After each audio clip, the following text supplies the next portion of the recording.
Alderman Dandrian? Here. Alderman Nelson? Here. Alderman Hanneman? Here. Member Cheehee? Here. Member Howard? Here. Member Witkowski? Here. You have a quorum. Thank you. Stand for the pledge of allegiance. I pledge allegiance to the flag of the United States of America and to the republic for which it stands, one nation, under God, indivisible, with liberty and justice for all.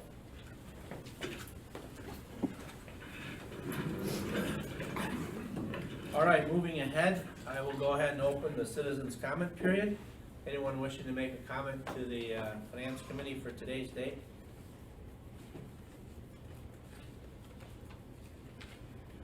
Anyone wishing to make a comment? Hearing none, we'll go ahead and close that. Move on to item number 3, which will be approval of the committee meeting minutes from February 25, 2020. I will reapprove the minutes. I'll say it. We have a motion and a second. Any further discussion on the item of meeting minutes from February 25th, 2020? Hearing none. All those in favor? Aye. Opposed? Motion carries. We do have a new member on our committee, joining us by phone this evening. We want to welcome her. Do you have anything you'd like to join or share with the group? I would call her by name. Alderwoman Hanneman? Alderwoman Hanneman, can you hear us? She muted. Oh, she did a vote. She did, Ben, she did say aye when she was here. Sure can. Yeah, maybe mute when we start talking. Alderman Hanneman, we can't hear you. Did you want to say something? Is your phone on mute?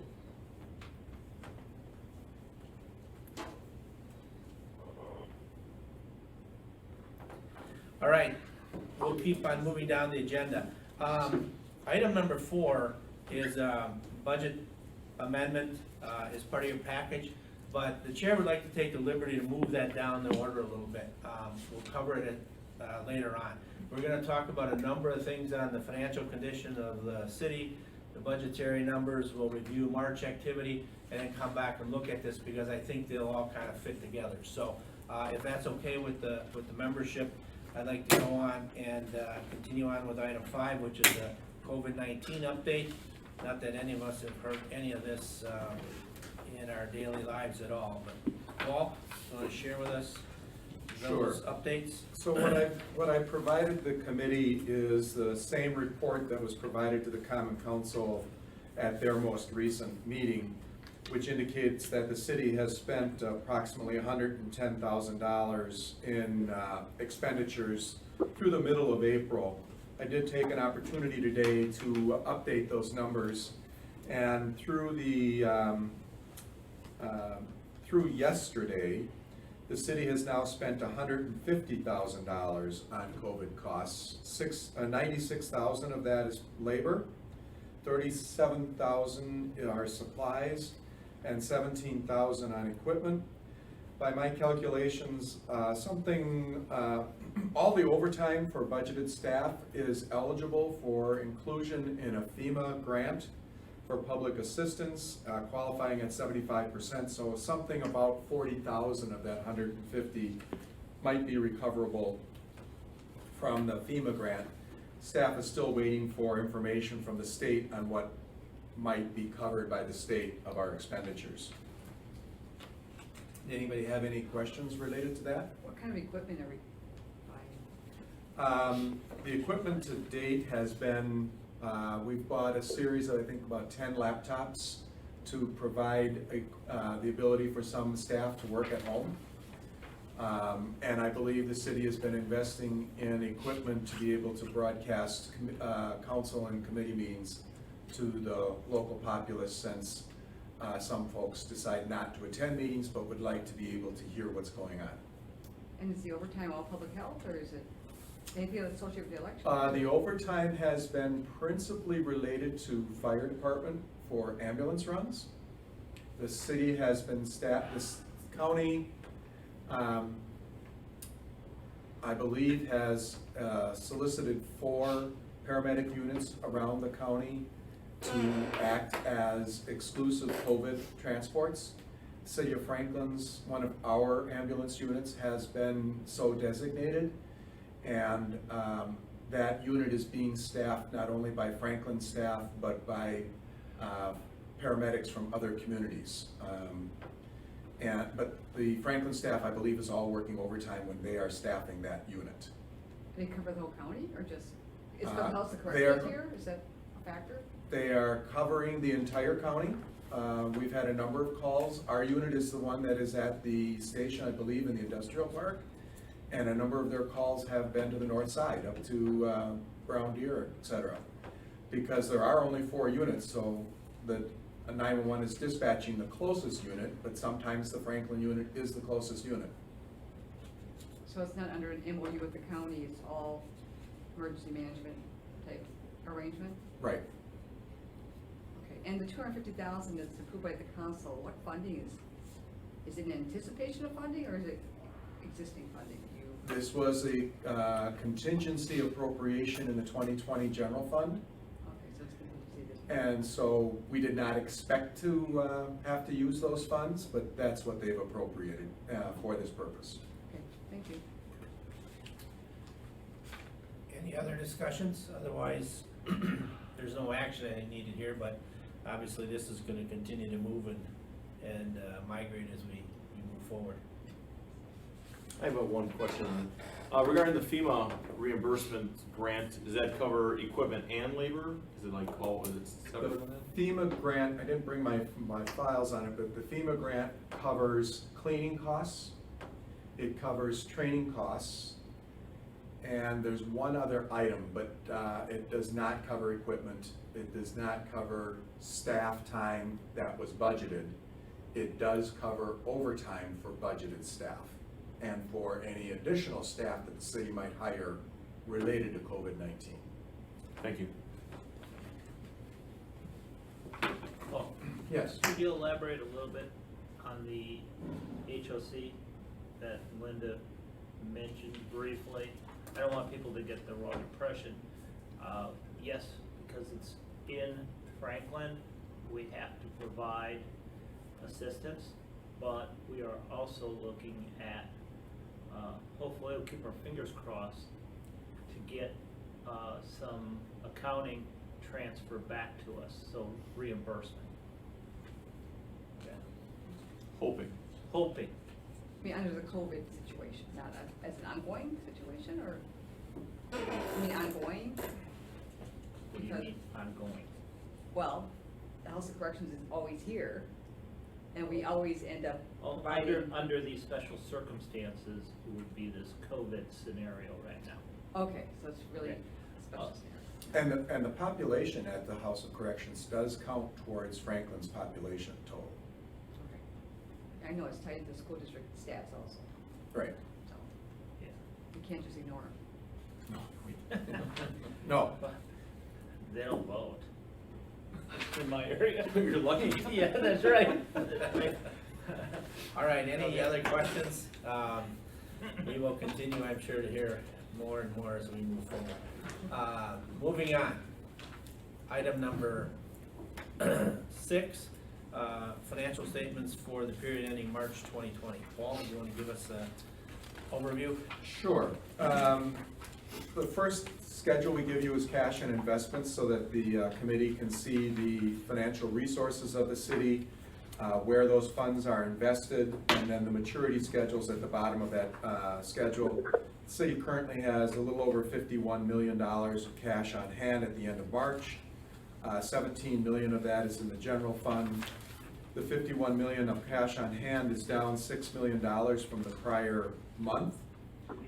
Most of the expenditures were taking place in the TIF districts as various disbursements were taking place. You will also note that the city had nearly $8.8 million in cash on hand in the property tax fund. That was up significantly from the prior month because March 31st was a due date for property taxes, and that $8.8 million has now been distributed to the various taxing authorities. Quick question. Okay. Yes, Linda? So is that the final payment or is there another payment due? No, there's one. There are 2 more payments due. Oh, 2 more. We have a payment due after the May 31st installment date, Mhm. and then the state distributes the school tax levy to us at the end of July, and then that's settled with the other taxing authorities in the middle of August. And then the unpaid property tax, unpaid real estate taxes, but not the unpaid property taxes, are purchased by Milwaukee County. And are we, I know there's a state legislation to allow the deferral of some of those payments? Are we gonna? The what are your state thoughts on that? legislature, the existing law says that the city of Franklin must set its installment due dates by August 15th prior to billing taxes. So by last August 15th, we had to set the installment due dates. The legislature in early April amended that and said during the public health crisis, the counties can enact enabling legislation to move or extend those due dates and interest and penalty dates. And then the municipalities located in the county can also adopt those resolutions to extend the dates, but it's for taxpayers who are current as of April 1st of this year by the legislation. So anyone who missed their March 31st installment date would not qualify. And to date, the county has not even proposed any legislation which would allow for an extension or a waiver of interest and penalties. Staff plans on bringing a resolution to the Common Council to adopt, but it wouldn't be effective unless the county does something. A number of us treasurers of Milwaukee County municipalities have been in discussions, and we actively lobbied the legislature for this legislation. At the last minute, the counties came in and asked to grab control. The legislature inserted that language in their legislation.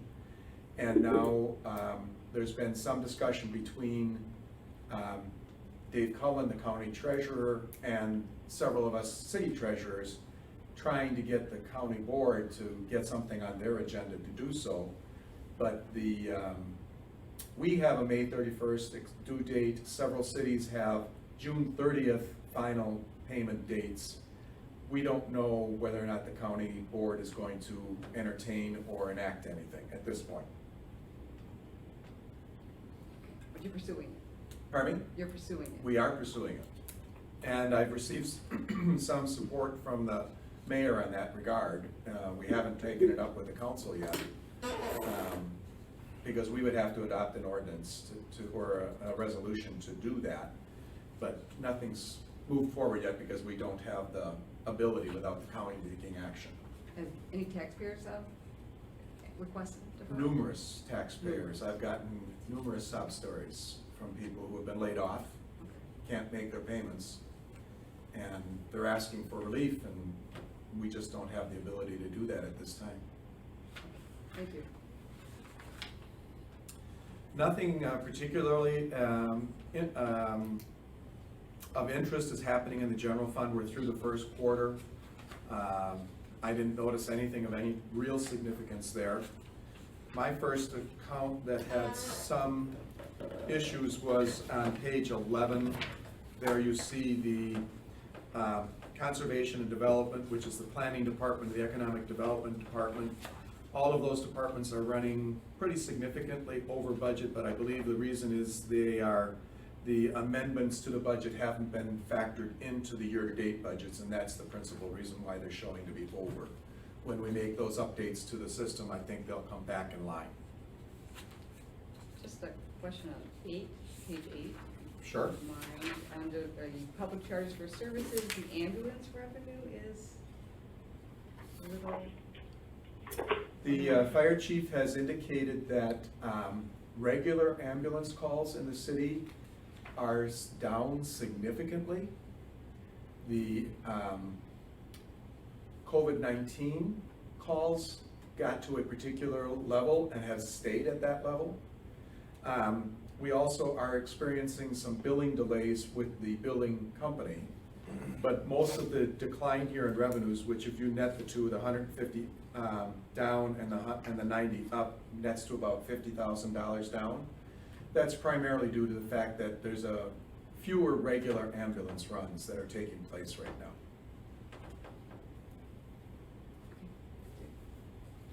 Okay. So then I would direct your attention to page 17, which is, well, first we'll go to page 14. That's the summary of all the TIDs. I would just point out on page 14 under TID 7 that TID 7 took a $1.5 million advance from the development fund to help fund the mortgage to Fellow Village. The other $400,000 was some monies that were invested in CDs.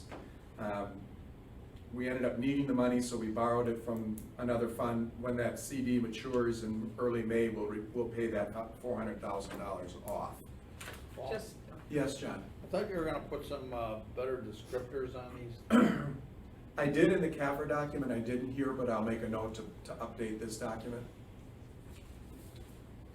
Can you just briefly tell us what TID is what? Sure. So TID 3 is the TID on the north end of South 27th Street, so Northwestern Mutual might be a way to describe it. TID 4 would be the southern end of South 27th Street Ascension facility. TID 5 is the Ballpark Commons. TID 6 is the business park at Loomis and Ryan. Bear Development is the principal developer there. And TID 7 is an overlay TID for the apartment complex at Ballpark Commons known as Vilo Village, I believe that's pronounced. Does that help? Yep, that's great. So then I would take you forward to page 16, which is the TID 4, the Ascension Hospital. The budget there is $11.5 million for capital outlay. The council has authorized about $6.5 million in construction contracts, and the other portion of that appropriation likely will not be used. Staff's working on a potential borrowing in that TID to help fund a portion of that. TID 5, the next page, on page 17, you'll note there was a $4.4 million debt service payment made. That was the refunding of $4 million that we borrowed in December. We couldn't make that payment until March 1st, so I'm going to do a budget amendment to authorize that. It was approved last year. We just anticipated it would occur in December. It didn't. The refunding didn't take place until March 1st. On page 18, as we have been for a number of months, we show the expenditures by project category in Ballpark Commons. So through the end of January, which was the last disbursement, the city has now expended $25.6 million. We currently have $100,000 unspent that we're holding for project costs at the tail end. Not much is going on in TID 6 at this point. TID 7 also has the project costs attached on page 21.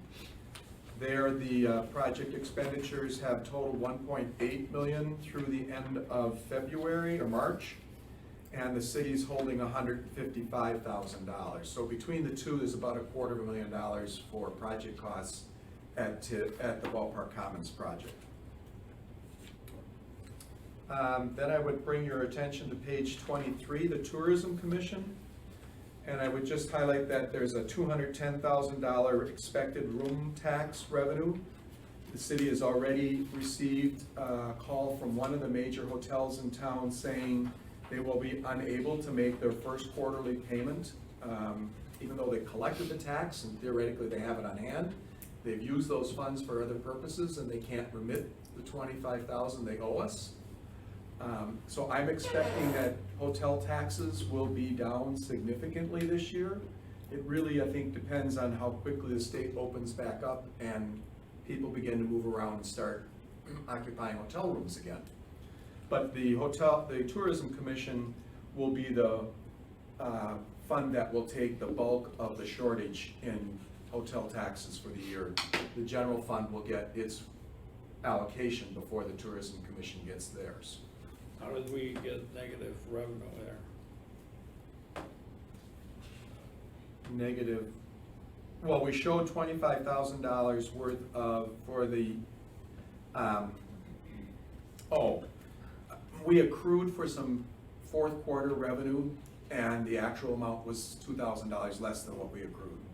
So it's flowing, that adjustment's flowing through the first quarter.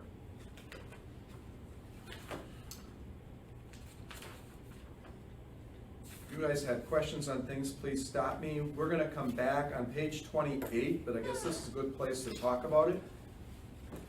As I put this together, this is the Capital Improvement Fund, and it was the subject matter of our skipped agenda item, but I'll start the conversation here.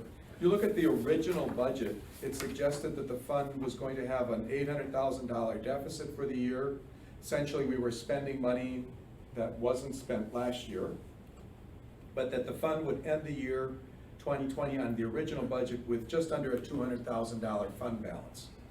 When we brought the encumbrances forward to 2020, it then reflected a $267,000 deficit in the fund. And I'm thinking to myself, that didn't make sense to me.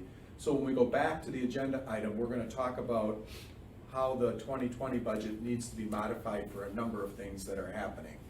And it'll bring it to a more positive situation. And we'll talk about that when we get to the other agenda item. But this was what pointed it out to me, that there was further research that needed to be done.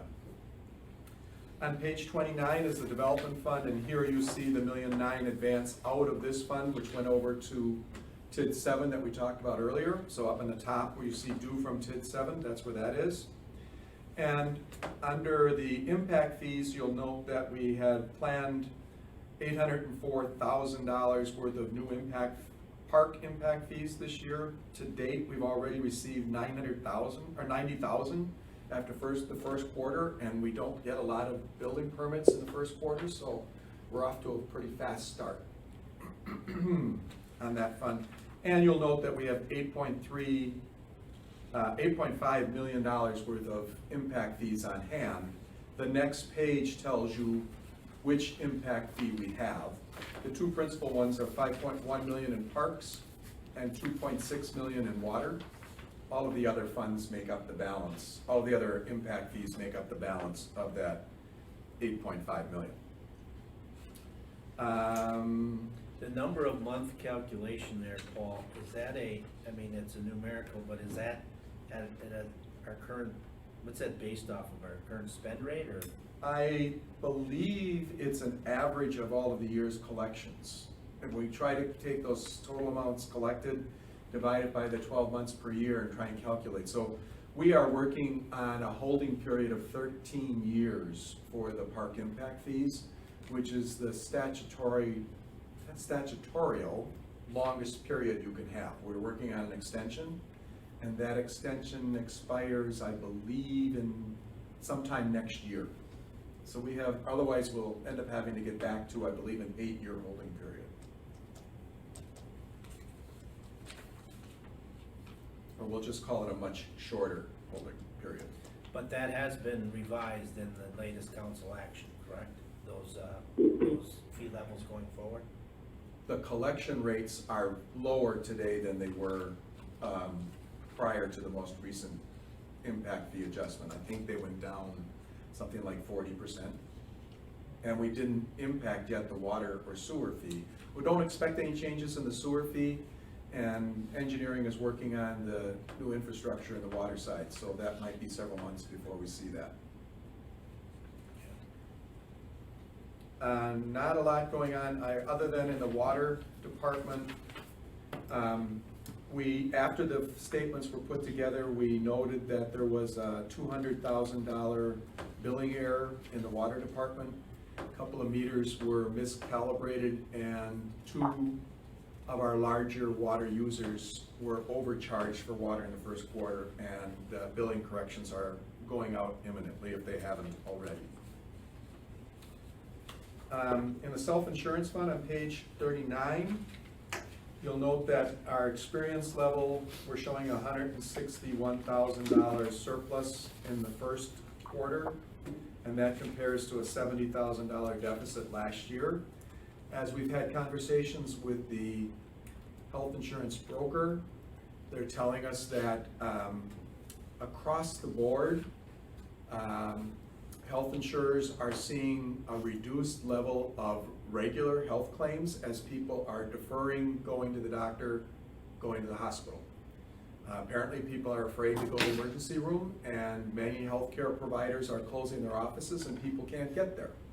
So there's been a depression, if you will, a suppression, if you will, of health claims costs.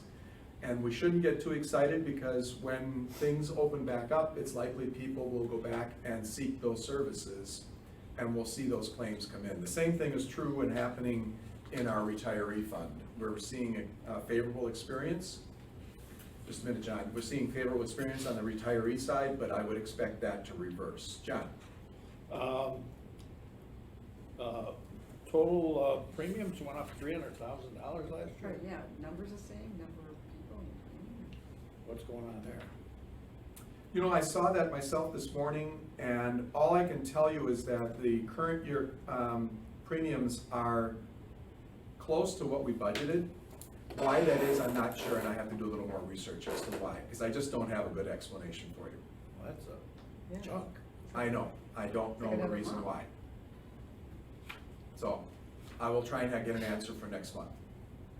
It's a good variance. Yeah. Holy schmoly. More revenue is never a problem.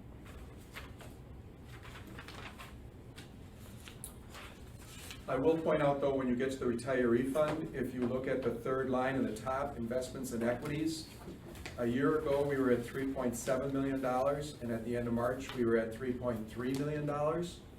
So that's, you're starting to see, and we'll get to it when we get to the OPEB results, you're starting to see the reduction in the stock market values that occurred, and just wanted to point that one out to you. And that's all I have on the monthly statements. Does anyone have any questions from what we've talked about? Otherwise, I'd be requesting a motion to recommend the acceptance of these reports for the Common Council. So moved. We have a motion, do we have a second? Second, Second. Paul, just before we move forward on this, are there any other areas, given this whole health emergency, that concern you from the revenue side as we move into the latter half, or I shouldn't say the latter half, but the latter stages of this fiscal year? I know we've talked about ambulance levels being disrupted. It'll be interesting to see kind of what our new development permits and so forth, if that kind of hits the wall here as well as we move into the, through the second quarter into the second half of the year. I guess I'm just kind of asking the what if question, the crystal ball wise, in terms of revenues that could be affected, given the current environment. what about investment income? You don't have a lot budgeted. We don't have a lot budgeted. So you've hit 2 of them, which is the ambulance revenues. We're starting seeing some depression there. Permits, I don't know that we've seen a whole lot of decline in that area yet, but it wouldn't surprise me if the economic activity around the country gets depressed, that people who might otherwise decide to invest in new projects decide to delay those projects.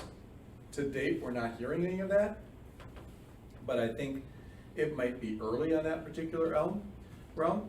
We clearly are hearing something from the hotels that they're seeing reduced occupancy, and so I would expect hotel tax revenues to be down. The good news for the city is that 70% of the city revenues are property taxes in the general fund, and those are set, we'll collect those for the current year. My concern is relative, I'm hearing that the state might be looking at a 5 to 7% revenue decline for the next year. And I'm wondering where the state is going to adjust their expenditures, and if some of that's not gonna come from shared revenue. So it wouldn't surprise me if our intergovernmental revenues in our next budget year will have to be suspect, because I'm thinking next year that's gonna be a problem. We also have, as an agenda item, that we're seeing reduced landfill siting fees, significant reduction in that area, and we're gonna talk about that a little bit further. Member Witkowski commented on investment income. Clearly, we were running at about 150 basis points for investment income last year. Now we're looking at investment income in the 65 to 75, so we're gonna see half the investment income. So we're gonna see some revenue shortfalls, and we're clearly gonna see some expenditure increases. That's gonna put pressure on our results for the year. It's a little early, I'm starting to do a forecast for the current year and for next year, but I probably won't finish that until late June, early July. But there's clearly gonna be some revenue shortfalls and some expenditure increases. And next year, we will again have the problem of limited tax levy increase. I'm gonna guess we're gonna be in the 1.5% tax increase, and probably 2.5%, 3% increase in costs, and those don't line up very well. So we're gonna be looking at a pretty tough budget for next year, and that's not considering any potential shared revenue reductions. So it'll be a tough budget going into next year. Yeah, I think you're hearing in the news, a lot of, state and municipal governments that are gonna be in very difficult, straits. Not just the major cities, New York and states, California, but budgets that are built high off of sales tax and some of these other revenue sources. Wisconsin sometimes gets criticized for being kind of old fogey-ish or conservative with their real estate taxes, but this is probably one scenario where they will serve us probably quite well. Doesn't mean people are not gonna have difficulties. I mean, if you're laid off and don't have income stream, it doesn't matter what kind of taxes you need to pay. But at least from a revenue standpoint, those will have a little bit more stability, I guess, than some of these others. You look at states like Florida with such high sales tax and tourism, it's going to be felt very quickly and very deeply, I think, until you can get some of that confidence back into the American public. I would echo that, and the other thing that I'm reading in the paper are those local governments that are dependent upon economic sensitive revenue streams like income taxes and sales taxes are already looking at laying off staff because their current year's revenues are going down. They're not collecting sales tax because people aren't spending money. They're not collecting income tax, and they already are having to lay off staff. Our revenue streams here in Wisconsin are based upon the property tax. It's fixed. When we set our levy, we get that revenue, and we won't have a problem this year. Our problem will be when we plan for next year. And that's when we will have to consider where we have to take a look at some real significant potential issues. Any further discussion on item number 6, which would be the recommendation of the council of the March 2020 financial statements? Hearing none, we do have a motion and a second on the table, so all those in favor? Aye. Aye. Opposed? Aye. That motion carries. Sherry, was that a yay or a nay? Yay, yes. Thank you. All right, moving on. So Investment levels with OPEB. our OPEB, so the OPEB, for those who are listening in, the city offers a retiree health plan. This plan is primarily for our public safety folks who would have a normal retirement date at age 55, I believe, and then the city provides support in those retirees, bridging them from their retirement from the city until age 65 when they become eligible for Medicare. In 2008, the city adopted or created a trust to begin to fund the cost of carrying those, so that we will put money aside for future retirees and not, and this is a more conservative method of paying for these costs. In 2013, the city decided to go to a passive investment style for this particular fund. So the Director of Finance and Treasurer, my office, is the one who keeps these investments. I report to this committee on a regular basis the fund balance and how the monies are invested, so that you can keep track of that. And in your packet are a series of graphs which the committee sees on a regular basis. So if you look at the first page, which are total assets, and the top line in green there, you'll note that there was a significant decline in February and March. That was the 30+% decline in equities across the country. Because our fund is passively invested, we moved right along with those funds. And then if the red line is the equity values, now the blue line below that are our fixed income, and you'll note there our fixed income numbers are doing exactly what we would expect them to do because they're relatively short-term investments. These values held their funds. And then at the bottom you'll see the cash balances. You'll note that they upticked there a little bit.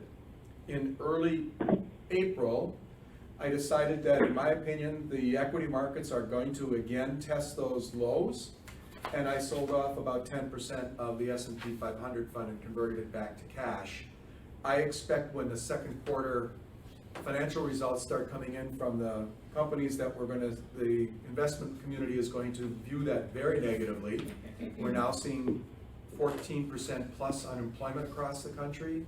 We're going to see S&P 500 income numbers tank, if not go to a loss. And I think the stock market is going to test those lows that we saw in March, if not go lower, and that'll be a time to reinvest some of that cash. Paul, Yes. at the time you sold that 10% in early April, how much had it come back? We hadn't seen all 12% come back. I think we came back about 12% from the lows. We hadn't seen all of that yet, but we had seen some of it. And I just felt it was time to, I wish I had sold more before, because I saw it coming. And when you saw the news coming out of China in February, you knew that was going to come. And I should have sold some earlier, but I didn't. And like the rest of the country, That's a tough call. it was a tough call. But that's where I'm feeling right now, is that I think that we're going to retest those lows. I'm sitting in cash, and I think we're probably, as you go to the next page, we're a little overweighted in fixed income right now. And I probably will sell off some of that to rebalance and get back to closer to a 60% equity position, but we're not there right now. Oh, no, we're not anywhere near close.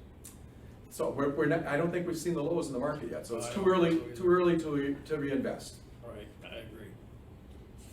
So you see that allocation percentage on that OPEB trust asset allocation, with the equities now dropping down below to around 57%. Fixed income is sitting at close to 38% with about an 8% position in cash. And so at some point I will sell off part of the shorter term bond fund, and that's the next page. I'll show you where I'm going to take that out of, and then take that cash and put it back into the equities. So you'll note the first one, which is the cash position. At the end of December, we were 200,000. Now we're at about 370,000 in cash on hand.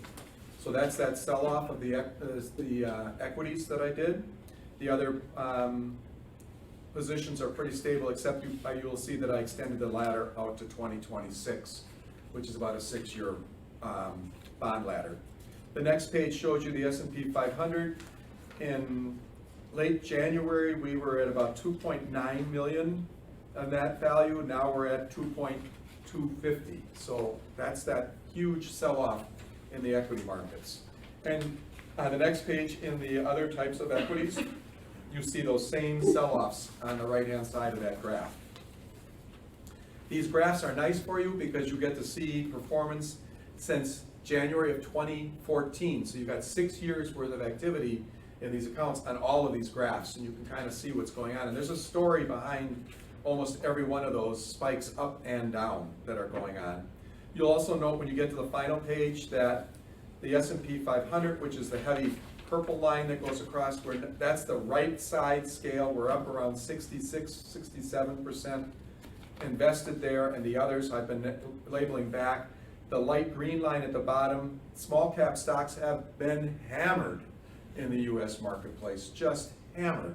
And it's fallen below the graph line here. I think we're at about 6.5%. Eventually that'll come back, but it's way too early, and those stocks are getting just hammered right now. I'd entertain any questions if somebody has them on the OPEB trust. Again, I remind you, I'm investing it, it's passively invested, I'm not selecting individual securities. I'm keeping you informed of the asset allocation. On the bar charts, we tell you what our investment policy is, so you see that. And we regularly let you know, and in this volatile market, I will keep you informed on a monthly basis of what's going on there, because it's just that important. All right, we'll move on to item number 8, which is, I think, TID 6 discussion. So on TID 6, I gave you just a topside view of what TID 6 is. This was a TID formed in October of 2018. The TID is located near Ryan and Loomis Roads, so the Irish Cottage might be a landmark in that area that you're familiar with, and the area southwest of that. Bear Development has approached the city, and the city has signed a development agreement with Bear Development in late November of 2018, about a month after the TID was formed. The developer has included in this, and there's a copy of the project plan for the territory amendment attached. The project has a 84 lot residential subdivision on its eastern side along 112th Street. In the center of that project is a large industrial user, which I think is pretty well known in the city to be Strauss. And then there's a commercial area north of that. The developer has asked that we expand the territory of this TID to the south to accommodate a Copart development there, and also to the northwest. Project plan includes an estimated $64 million of new development. The city would support the developer in $9 million of infrastructure costs, and the city has agreed to provide the developer a 3.1 PAYGO grant once we accept that infrastructure cost. And that is payable. The PAYGO grant is payable to the developer only if the TID collects sufficient tax increment to support all of the $9 million for the city's infrastructure investment, and then to pay them their PAYGO. If we don't collect the taxes to pay for the infrastructure and have something left over, they don't get that PAYGO. In February of 2019, the city floated a $6.3 million general obligation bond to support a portion of that $9 million of infrastructure costs. The developer took its first draw of $1 million in March of this year. So they are running later than we obviously expected, because we wouldn't have sold that debt as early as we did. They were chomping on the bit to get started, and then things didn't happen. We're now trying to figure out when we need to schedule the sale of the other $3 million. John? What's going in that west amendment area? We're gonna get to that in a minute. Oh, Okay? okay. To support the city's eventual $9 million of debt, the developer has guaranteed a $10.5 million minimum assessed value as of 1/1/21. So at the end of this year, that there'll be at least $10.5 million of assessed value in the TID, and the following year that would rise to $21 million. In addition, Strauss Investments has guaranteed a minimum assessed value of $12 million as of 2021, January 2021, rising to $15 million in 2029. And we did not seek, nor were we given any guarantee on the minimum assessed value for the residential property, because that's just really too hard to do. but we expect the properties to have about a $450,000 average assessed value. So we're expecting something on the order of $30 million to come out of the residential category. Now what's happened is the developer has asked us to amend the territory, and the amendment map is on page 7 of the project plan under section 3. And you'll see a gray area to the northwest that is some property which I don't have current information on what the developer plans on putting in there. And in the southwest area, you see a TID 6 amendment, another gray area. A portion of that property would be supporting the Copart auto repurposing property, if you will, salvage yard, if you will. That property and that developer has said that they would guarantee, I believe, Callie, it's $6 million as a minimum assessed guarantee. 3 and 6. Between the $6 million for Copart and the 15 ultimate value from Strauss Pop, we would get 21 million, which is a little better than what was under the original developer's agreement. How close is that to the existing salvage yards on 124th? I don't know.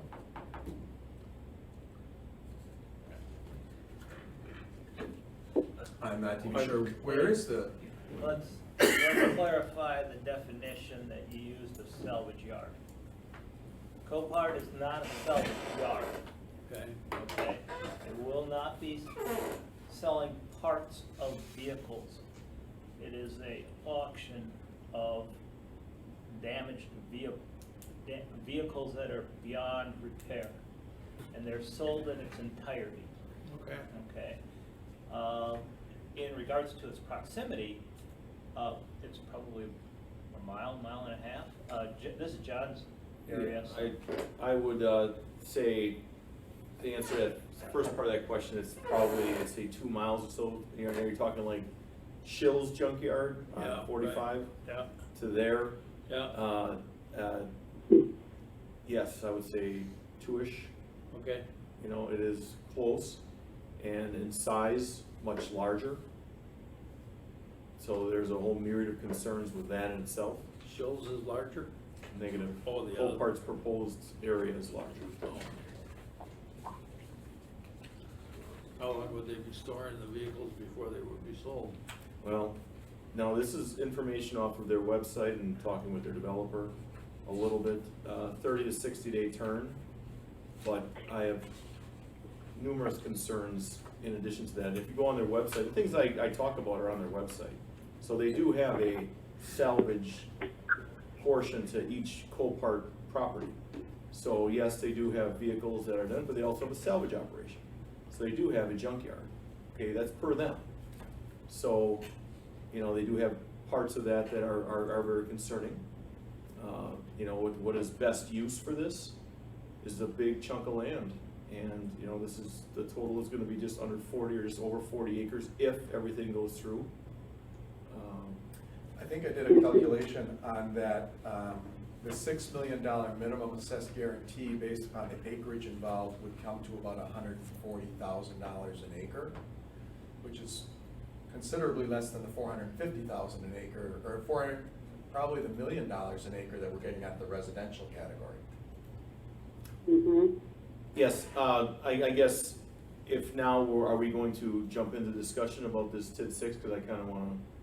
The last comment I would make, and then throw it open for discussion, on page 25 of the project plan is the long-range financial forecast for this project.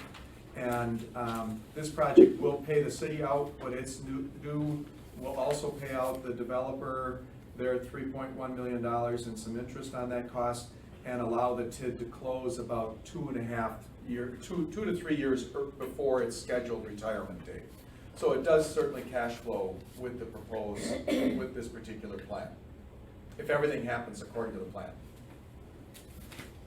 Question. So why now? Why is this coming? You know, it wasn't there when you did the original TID, so what happened between now? When the original project plan was adopted and the TID was formed, the Copart didn't exist.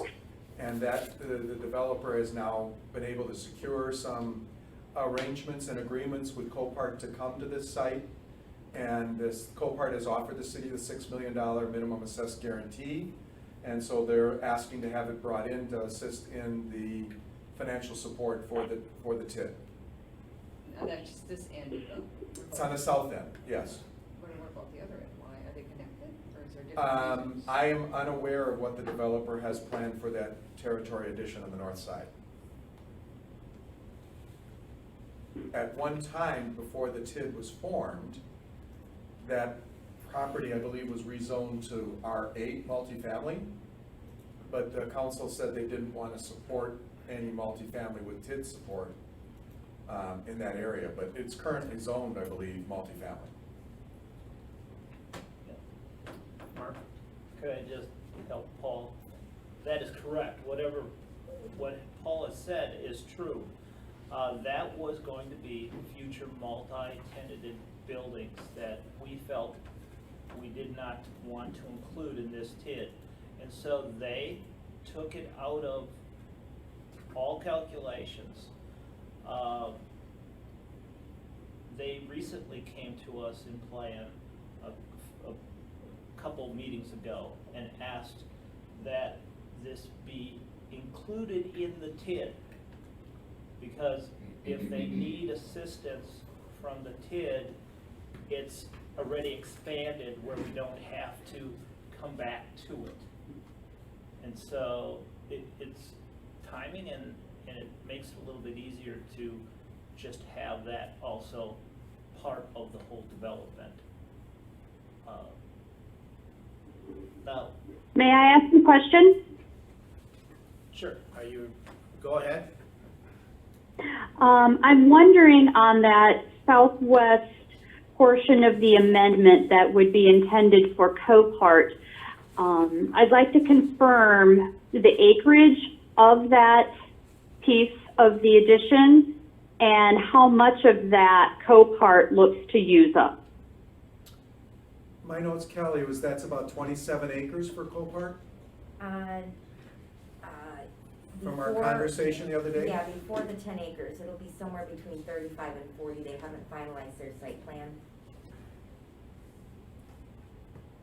I mean, there's 60-some acres in that amended area, but it's not all gonna be used by Right, they're only Copart. gonna be using the north half. So it's about 30 acres that are gonna be there for Copart. Well, last plan, Go ahead. Sure, I'm just gonna throw this in here. At the last plan commission meeting, I believe it was pitched to be 33 acres-ish, and then they wanted to get that extra 10 acres rezoned from M2 to M1, and they wanted that entire block, I believe it's 43 or 44 total acres that they would like to have in that Copart footprint, but 5 of it was supposedly wetlands, which wouldn't be developed. However, this whole acreage was roughly 38 acres for Copart by itself. Okay.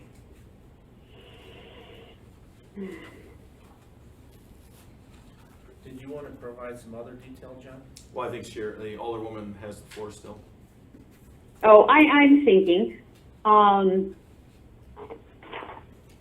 So, and being new to the Finance Commission, maybe you can help me out with this, but if this commission were to vote and recommend this project plan amendment to the Common Council, is that also an implicit approval of Copart?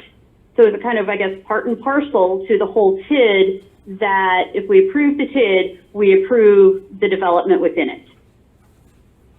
Great question. No, the review, approval of the TID and its territory amendment would be approving the project plan, but not individual parcels or individual projects. Those each would come forward to the Common Council through the Planning Commission process. Mm-hmm. I guess my thoughts behind this right now are, I think it makes sense to amend and enlarge TID 6 in this particular area, but the property or the type of development that's being proposed, I personally find disappointing. As a former plan commissioner, I don't know that I see this Copart development as being the highest and best use of this 40 acres. I mean, this is 40 valuable acres, and we're using TID money to develop this, and I just I'm feeling we can do better. Well, actually, Alderman Hanneman, the project costs have not changed from the original project, so there's really no new TID support for infrastructure for that parcel. Okay. So I don't believe there's any new project costs being there, but by having the new development, it does provide resources to the TID to help pay off the infrastructure costs that the city does have. I did note, though, in the revised project plan, if you go to page 23, which is the development assumptions, there were $13 million worth of commercial development in the original project plan as new development that disappeared in this most recent version. So where you see original TID area commercial, which is now 0, and original TID area other light industrial, it's now 0. If you go back to the original project plan, there was about almost $13.6 million worth of new increment there, and that has now disappeared. The TID still financially supports, and I believe the developer has intentions of attempting to create development there, create increment for the city there, but this particular financial analysis no longer assumes that it will have happened. Okay. Thank you. John? Okay, you know, looking at, and, you know,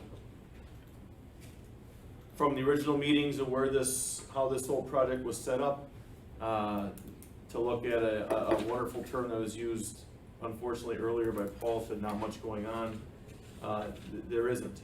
And I have huge, huge concerns over delayed residential piece along 112th Street. That's approximately 80 residences. They're not broken any ground, not sold any parcels. This is pre-COVID. Now we're in the middle of COVID, and now, as you know, the trends are nationwide is a big slowdown in residential development. Lots of concerns with that. I'm concerned that this additional piece, you know, kind of goes against everything that I would like to see there. And as far as Copart goes, we are putting a huge, huge auto yard, to be kind, in this area. And that's, I understand that there's an 8-foot wall along parts of it, but you cannot mask, hide, or cover 30 acres of cars, okay? So I talked and met with the developer on Sunday. I support this project as a whole. I do not support Copart at all. I also do not like a multi-family housing. We like single-family developments. There's stability and has the plan for the long term. And I think that 112th Street corridor having nothing going on there right now is hugely concerning. Not to mention the type of business, and to echo Alderwoman Hanneman's sentiments too, is this the best use for this Copart property? I don't want to call it the Copart, just to say the 30+ acres that are there. I think that with the slowdowns going on, I think there's a lot of concerns as to where the money's going to come from, where's it going to come in. Do we need to rush into this portion right now? Is this, again, best use? Huge concern. I'll say that. Is there an implication with Strauss being the neighbor? No, not, according to, the Strauss section is 30 acres. And Strauss coming in, again, those are state-of-the-art buildings that if you look out just at our current industrial park, you see buildings. We don't know what's going on. Are they building kites or what are they doing? What are they doing? We don't know. But those are buildings. Those don't appear to have a negative impact on surrounding developments, residential types. Nor have I gotten any sort of feedback that Strauss is having a negative impact on anyone else that's looking to come there. And that's per the developer. To answer your first question, but I added on a little bit more as far as aesthetics. When you're driving down the road and you see some buildings and some vehicles, oh, okay, whatever, but when you see acres and acres of vehicles sitting there, that's, I just think, and I'm not a real estate developer, but spoken to a few other ones that are looking to build just to the north, it concerns them. It concerns me. So, aren't any costs associated, any infrastructure associated with that parcel? Is that what you said? I said there are no new infrastructure costs associated with supporting that item. So there. If you go to, I believe there's a map in here of the, if you go to page 16, there's a utility map there, and the large parcel in the center of that page is the Strauss parcel. And you'll see the sewer and water lines go to the far southwest corner of that lot, and that would then give the Copart parcel access to sewer and water. And their street access would be over on Highway 45 on the west side. So why do they even need TID designation to, would this be there without any TID thing? Since, why not let the market play the way it would play? Why do we have to put in the TID? It couldn't occur without TID. Could it not? I'll let the Economic Development Director speak to that issue. The reason for that is because they're doing, if the project moves forward and the development happens and they create tax base, we can capture it as increment and use it to help pay down the public infrastructure costs for the various activities that are going on in the existing TID-6, such as bringing water, sewer, roads, and those types of activities. So bringing them into the TID means that we can capture the increment and potentially close the TID earlier. Or certainly defray our costs faster. But if it's not in the TID and it's developed, it becomes tax revenue to the city. And the county and the And school the district. county and everybody else. Right. So it's not, it comes back to the tax roll quicker. The, Is that TID in trouble?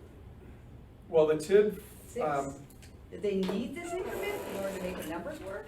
the increment is included in the $6 million for the, if you go to page 23, the South Area Amendment, that's the $6 million for Copart, and it is part of these financial projections. And then on the North amended area, they've got $6.75 million worth of increment associated. They aren't telling us what it is, but they're assuming that there will be economic development of $6.7 million. Both of those are helping to support the TID to get to where they need to be.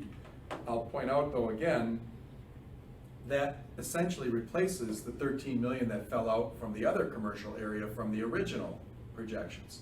But to the Economic Development Director's point, from a purely financial standpoint, the city has committed $9 million to this developer. If they deliver, once they deliver the infrastructure, we're gonna pay them that $9 million and then owe them another $3 million in a pay-go. Without the increment, it's gonna be very difficult to recover that, and if the TID closes without recovering it, then all of the unpaid costs fall back on city taxpayers alone with no support from the county, MATC, or MMSD, or the school district. So there is some need to have as much increment as possible in the district, and certainly the Copart development will add some increment. Maybe not the greatest use, as some have suggested, But certainly we do need increment in this district in order to be able to retire the $9 million infrastructure cost the city has committed. But what happened to the? Mr. Chairman, the mayor, Go ahead. Go ahead. thank you very much, appreciate it. Couple of things to add to the conversation. Notwithstanding planning issues, of course, I don't need to remind the Finance Committee that their responsibility is financial, not planning. It is important that you look at whether the $6 million is important against any cost to the life of the TID. That's paramount to your duties, of course. What you don't know is that pending some permits that are sitting on some people's desks downstairs, bulldozers are moving on May the 4th. I'm sorry, yes, May the 4th, for the entire residential and all the infrastructure. The schedule of values has been received by the city, totaling, Paul, correct me, $9.9 million for all the infrastructure. So Yes, that's correct. sewer, water, and roads will start going in on May the 4th. There's additional, it's anticipated that the residential development will sell out very shortly after the roads go in. Because there will be no residential lots available in the city of Franklin probably by midsummer. So the residential situation here in the city is excellent. I won't comment on the Copart thing, but I will tell you that the industrial market in the city of Franklin is hot. And I'll just leave it at that.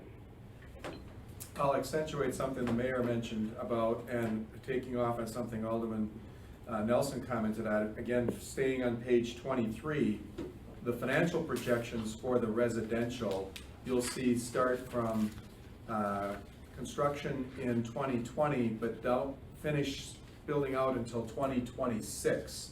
So it's a fairly long construction schedule. And to the extent, if it does sell faster, then the TID actually performs better financially.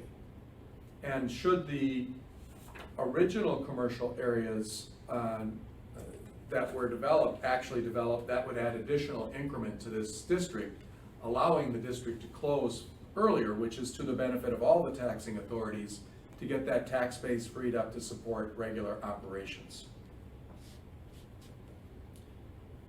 Is there an update on the industrial part with Strauss, aside from the minimum tax base guarantee that we have? I had a conversation with Randy Strauss this afternoon on a couple of other issues. The building submittals are in, I want to say, in planning right now for 150,000 square foot building.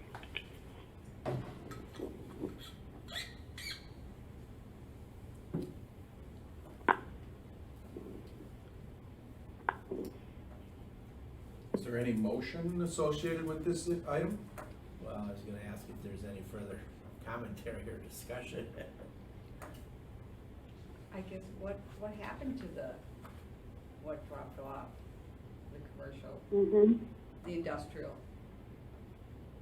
Was there acreage assigned to that? In this There is plan? acreage assigned to that. So that's, to your point earlier, that still could happen. Yes, it could.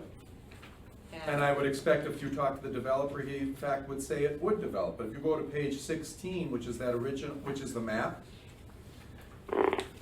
that the area that no longer has any value associated with it, but did originally have nearly 14 million, is that area just immediately west of the residential and north of Strauss. So there's several parcels in there, and they all have little names on it that I can't quite read. But that's the development that was originally in this. Had nearly 14 million in economic value assigned to it, but under the latest financial projections, don't have any values. So that's why you have to bring in the other one to make that up?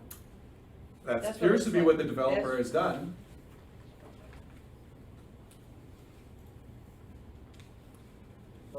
Oh, Yes. you look at the green outlot. That green outlot was actually supposed to be twice as big as it was. That wetlands area, they had figured to be, That's about wetlands, Mark. what is It's it? natural area. Natural, okay. But that natural area, Mayor, was going to be twice as big as what it was. At one point, didn't I remember a number of somewhere between 60 and 70 acres separating the industrial and the residential development? Then that was, initial concepts are one thing. And then when reality comes in, things get massaged. And we're seeing what's been massaged here to make a project work financially. Developers have initial ideas, and then we see what is going to be needed to develop an area to make it work. An example, this TID. So we've seen that natural area shrink, but they also have that strip between the blue line, the blue and the red lines, that became developable land that wasn't originally figured to be developable land. So, the original Strauss package, and I think many people know what happened there. Tell me if you don't, if you're not aware of it, but the impression that we were getting, the ideas we were getting from Strauss is it was going to be a lot larger project than initially, that is now coming to us. Okay, so there was changes there as well. Strauss went through a whole ownership change in the company. So we're working with an investor group. Yes, Randy's still involved, but now we've got different players and things are changing on that front as well. So yeah, we're moving around with these moving parts, and we're hopefully, as the mayor mentioned, John has been more involved with some of the meetings. The mayor has been involved with a lot more of the integral meetings, and so we're seeing these adjustments being made. And I believe, as Sherry said, hey, the expansion of the TID. Remember, we're a recommending voice, a recommending body. That's what we do. And it's going to go to the common council for final vote.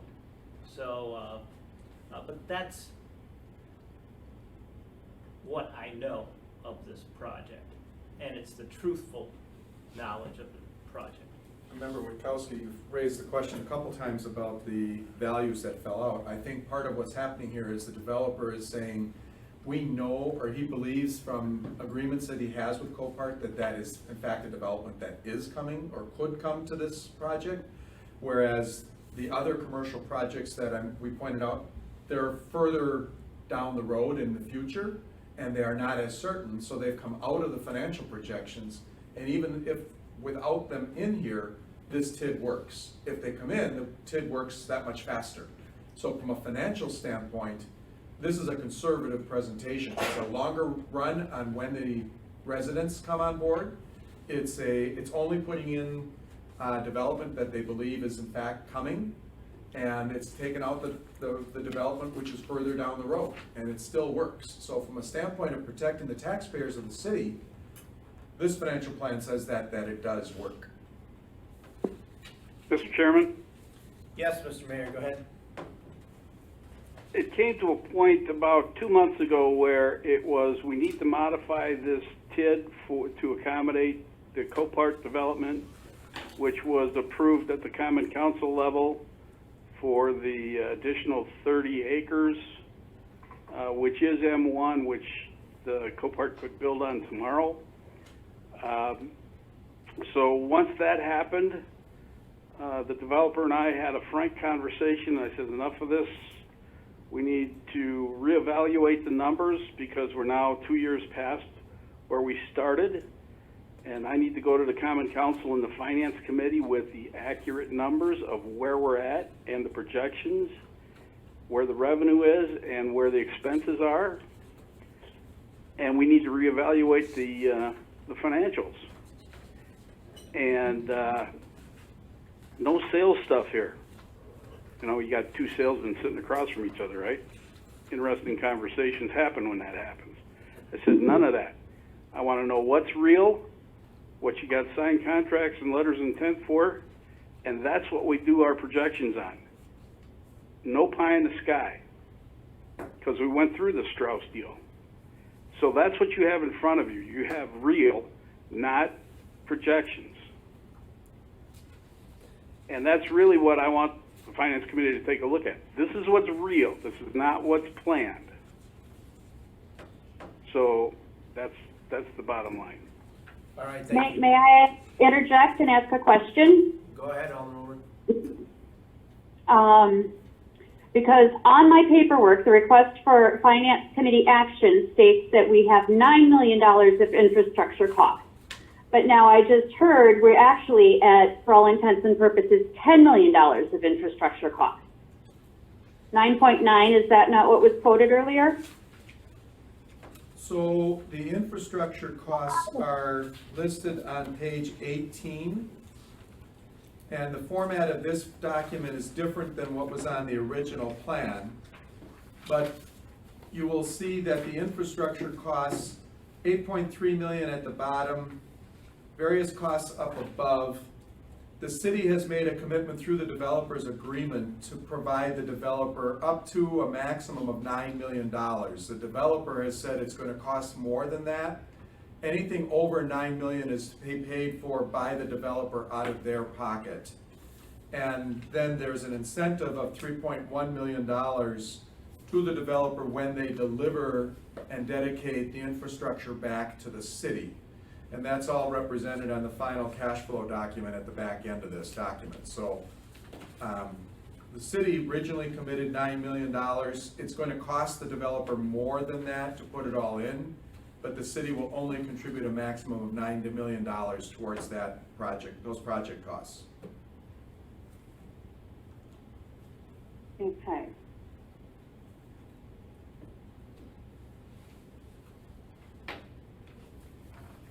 So am I correct in understanding that the 3.1 million PAYGO developer grant only applies to the amendment to the TID and does not apply if we do not amend the TID? The $3.1 million is part of the original developers agreement that was signed in November of 2018. So Okay. it's whether the TID is amended or not, that $3.1 million is part of the city's commitment to the developer from the original one. But what's happened here is there have been added the $6 million for the amended of new development in the amended area south, and the $6.75 million of new development in the amended area north, which essentially replaces the nearly $14 million worth of development that disappeared from the original project plan.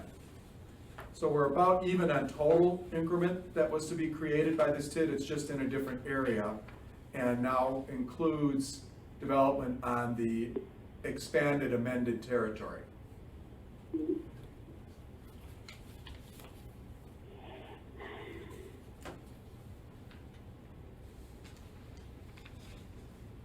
So, if we do not approve the amendment to TID 6, does the developer then come back and say that we did not, as the city, work in good faith to extend the TID to allow them to bring in the type of development that would get them that 3.1 million in PAYGO. I hope that made sense. Well, the city's under no So obligation. the developer is ultimately depending upon this amendment to bring in the type of development such as the used car lot to get that 3.1 million. Clearly, the 3.1 million in the PAYGO is dependent upon the city recovering its $9 million, assuming the developer puts all that infrastructure in. City gets that money first, and you can see that on the cash flow on page 25, that the 3.1 million doesn't occur until after all of the city debt is retired. And if that gets delayed, if the infrastructure or the increment happens later, then the city debt gets paid a little later, and potentially the TID closes without the developer getting their PAYGO. So it's their PAYGO that's at risk if the development doesn't occur. Then potentially the city's money would be at risk if it's even slower than what's projected here. And right now, based on Ayler's projection, that worked with the city, right, on this, that's scheduled for 2035 and 2036, that 3 million of PAYGO, if I'm looking at this correct. You are. Oh, can I ask a question?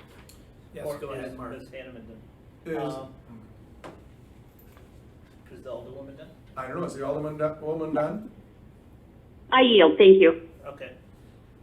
Is it true the expansion of the TID may not necessarily be synonymous with the approval of CoPark? Those are independent events. Absolutely. Correct. So the expansion of the TID is what is presented to us today. The reality of where CoPark is, no one knows right now, because that has not come back to plan until the 7th. Having said that, though, this plan assumes that there is $6 million in new economic value coming from that expanded territory southwest. And without that, that puts at risk the developer's incentive. I realize that, but I'm addressing expansion of the TID. Right now, we're going off on a tangent in regards to the reality of people not have, there's some older persons here that have, maybe they don't believe that this is the highest and best use. And so that is a separate, that is definitely separate of this. And granted, I know what the developer is looking for. They would like this, and then they would also like the approval from plan and the county council to move forward with their recommendation to us. And granted, like I said before, this is a recommendation to the council. So, can I just say, so that said, you just said, two separate decisions, right? They could come in and put this park in here They can do it tomorrow. right now. They can do it right now. Correct. So, they don't need the TID. They don't need the TID. We need the TID. We want the TID. To, TID's already existing. The TID's existing. I not the think that- amended piece. The reality here is they're basically 2 years behind schedule. Correct. They had a larger land portion originally. Am I factual on that? And they, Usage, land usage. okay. And those parcels were pulled out because, again, I don't think they had, what would be the term? Signed agreements and shovel-ready tenants to go in there. I'll just use that word. So it's getting re-massaged. Well, why does it have to get re-massaged outside? the original boundaries. There's boundaries on TIDs for a reason, isn't there? No, all these parcels are new to the TID. Well, that's what I'm saying, that's where we're amending it, because we want to put those parcels in. Otherwise, why are we even here? You want to, that's the purpose of the amendments, include them, where they're not Right. included now. Exactly. It gives them more real estate to go out and continue to market to whatever occupants they deem most appropriate. And what's the purpose of TID already, again? Why do we have TID financing? But for the city's assistance, the development would not occur. And that parcel right there could happen tomorrow. It doesn't have utilities to it. It will. If the existing goes forward.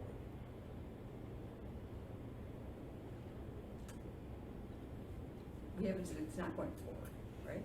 Correct. It's just a couple years behind schedule.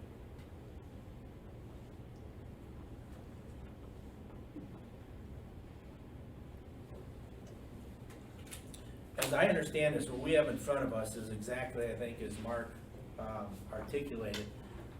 It's not to put a thumbs up or thumbs down to the eventual land occupants or the parcels to be sold to the end land users, but to look at the TID itself and the land areas to be included as this amendment is requesting. I have one more question. Yes. If we were, if this TID was coming, if the original TID was coming to us for approval, would that be approved right now? Would it be viable? Would the numbers work? The numbers worked with the $14 million of development that disappeared. Disappeared. And the numbers worked then, just as the numbers work now. So with $60+ million of new development and a commitment of $9 million of infrastructure and $3 million for the pay-go, the TID works. Assuming you get the $63 million on a time frame somewhat similar to what's in this particular document, somewhat similar to what was in the original document. This is, as the mayor commented, development that the developer is representing is more likely to occur than some of the futuristic projections in the document 24 months ago.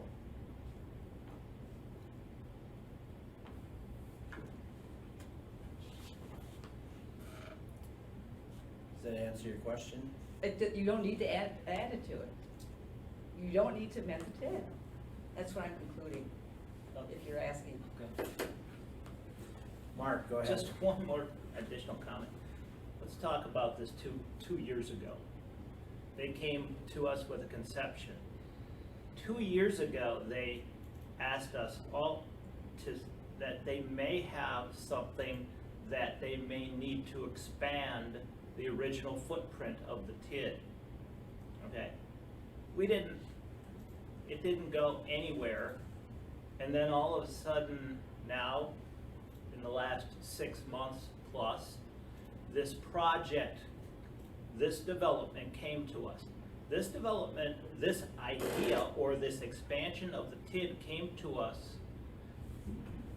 because of their work of trying to put the project or continue to put the project and also make it more attractive as to make sure that the TID works. So they had an idea that they may expand it 2 years ago when they originally came to us, but no one knew what that was, and they said, hey, would you be adverse if we would look at, in the future, look at expanding it?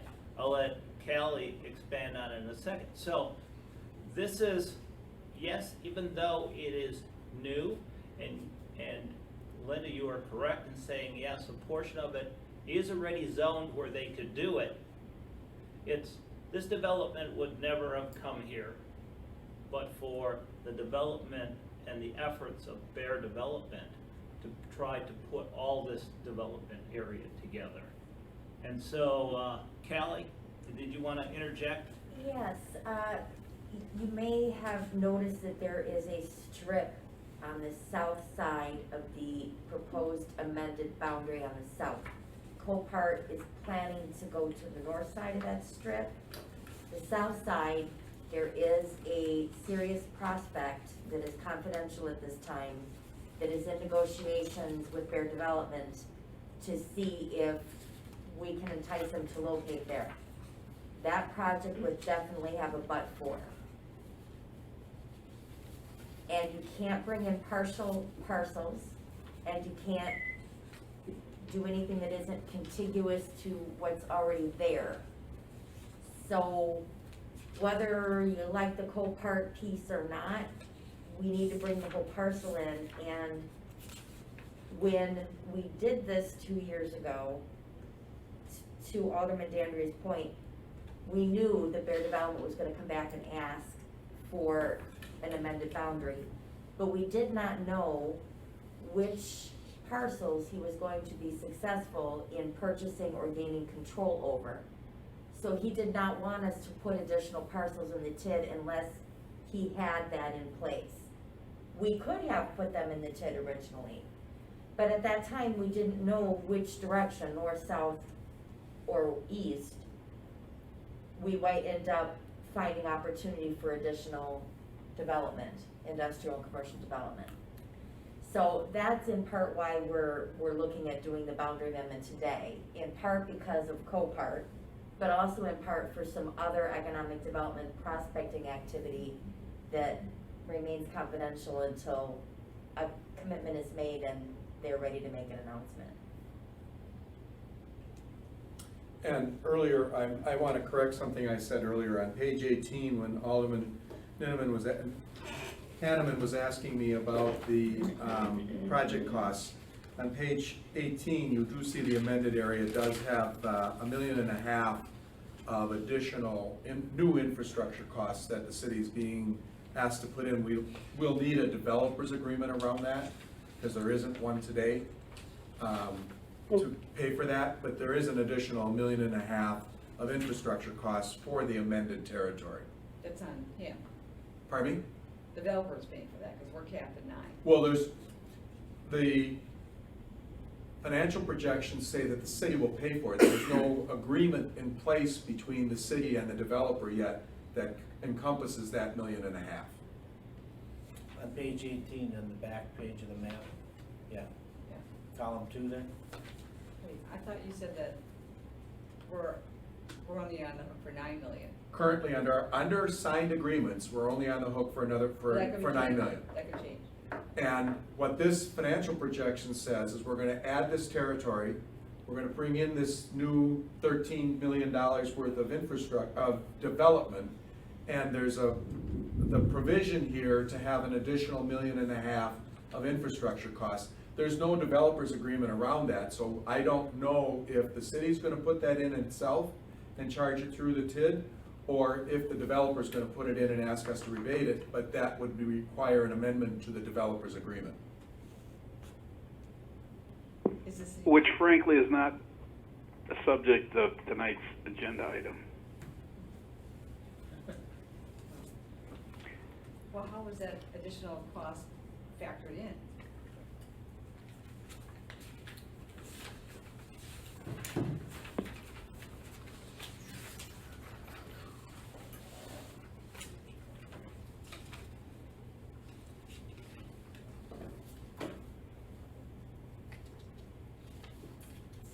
That's factored in the additional promissory note done in 2021, right? 2021 What page? for $1.5 million, and it's about 2/3 of the way to the right, well, it's about 1/3 of the way from the leftmost column, where that extra new $1.5 million of expenditures is factored in as costs in the TID, and it's still fully recovered.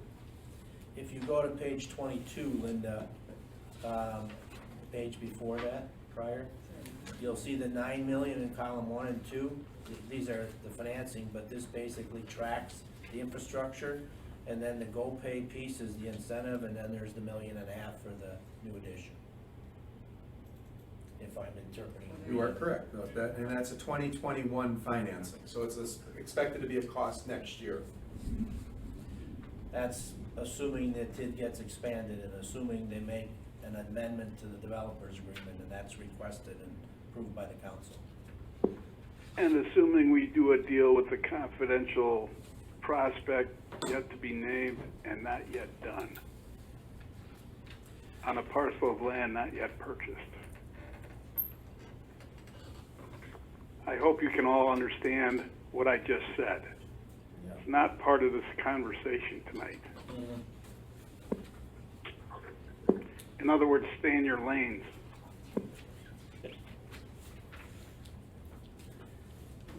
Any other comments, discussion?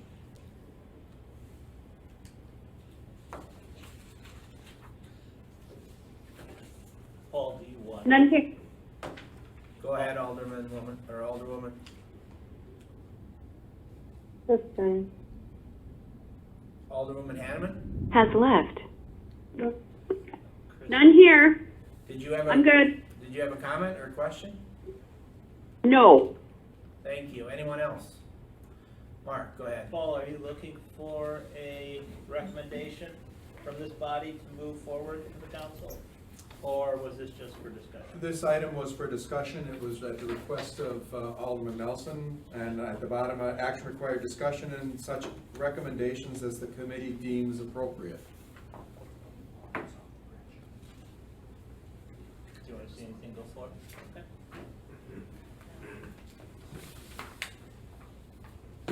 Paul, thank you for putting this together. Anything further on this item? I mean, obviously it has to go to the council for decision. Oh, we got free fireworks, it sounds like, as well. All right, moving on. Item number 9, council and board of water commissioners. So we, I believe, had some, in my March memo to the finance committee, because we didn't meet, I commented on the request from the Public Works pension custodian for a payment. The Common Council authorized a payment from the city's general fund as well as the city's sewer fund. The water board also participates in that particular pension. That board, though, has not yet authorized the payment, and so we're working on resolving some issues around that particular issue. And I thought it was an important enough issue that I should at least bring it to this committee's attention. Not looking for any action, I just wanted you to be aware of it. Paul, you may want to just update the committee on the current status, or current state of affairs maybe, because this obviously is related to the investment portfolio and the gyrations of the market over probably a week to 10-day period that were pretty aggressive, let's just say that. So this is a third investment portfolio, if you will, one that we don't pay a lot of, or have a lot of discussion around. So there is a public works pension. It's a defined benefit plan, which means that the amount of money that a employee receives upon retirement is defined by their service life and their earnings while employed. And the city guarantees that they will receive certain monthly payments for the balance of their life upon retirement. Principal Mutual is an insurance company. They hold and invest the assets under direction. You periodically look at the investment policy for this portfolio. And the city has an agreement with Principal such that for retired employees, not only is the city guaranteeing the annuity payment, but the Principal Mutual Company is guaranteeing those payments to the employees. In exchange for Principal's guarantee, the city warrants to Principal that we will have certain levels of assets in the plan. With the recent gyrations in the market and the decline in values, that those asset values decline below the guarantee, and Principal was asking for upwards of $1 million of additional contributions. The markets have recovered since then, and we are not required to make any additional extraordinary contributions, but the council has put in place budget amendments and authority to make a payment should the markets again decline to levels which would require it. The Board of Water Commissioners has not yet given us that authorization for their share, which is about 15% of the total. Any other comments or questions? If not, information for your update, and we'll move on. Item 10, I just want to let the committee know that, Paul, can I just interrupt? I want to transfer the chair to John. I'm just going to step out to the restroom real quick, and I'll be Has left. familiar with this item. okay. I'll turn it over. You're coming back? Yes. Okay. All right. So I just want to let the committee know that the comprehensive annual financial report we've been working on for a number of months. The auditors are wrapping up their audit and will be bringing the draft audit report to this committee so that we can get it before the Common Council for their second meeting in May. We're going to be calling a special committee meeting of this group on May 12th when the auditors will be here to review their work and to go over the report. The only other item on that agenda will be the election of officers, which is required by our bylaws that the first meeting in May we elect our officers. So I just wanted to let the committee know. Hopefully you all have the availability on that Tuesday, May 12th for that meeting. Just wanted to give you a status update under item number 11. There are two significant software pieces that the city is looking at.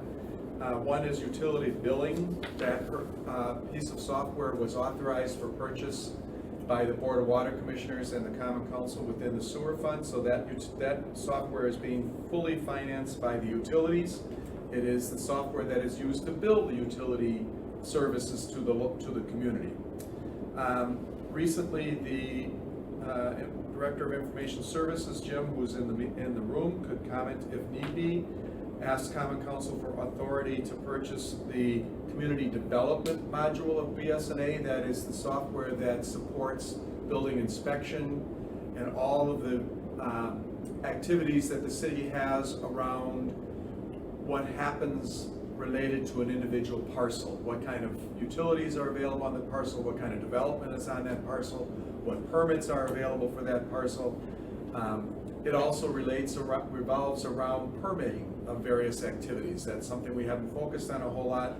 And through recent conversations with BSNA, they've also said that there are planning components. So when a developer comes to the city with the desire to do something on a parcel, there is elements within this particular module of the software that would allow us to control the planning activities around parcels and maintain that. The current software that we're working with is a product that was developed in the 1980s. The city bought that, I believe, in the early 90s. Jim, is that reasonable? 2003. 2003? 2003. All right, we bought that in 2003. I thought it was earlier than that, but okay. That's as far as I can go back to. Okay, but the principal staff who have been working with that, one retired a couple of years ago, one is scheduled to retire in the not too distant future, and then we will have very limited staff capabilities around the existing software.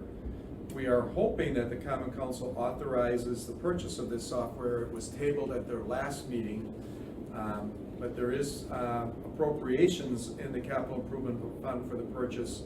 BSNA has said that their timeline is that once they get the commitment to purchase, then they will begin to assign it. They think that it would be at least 9 months before we get into their development schedule, and then this will have a significant development schedule around it. So it'll be sometime in the future before we can get that, once we get authority to buy it. So I just wanted to give this group some background around that software purchase, as it was in our budget, and just a little background around that. How much is it?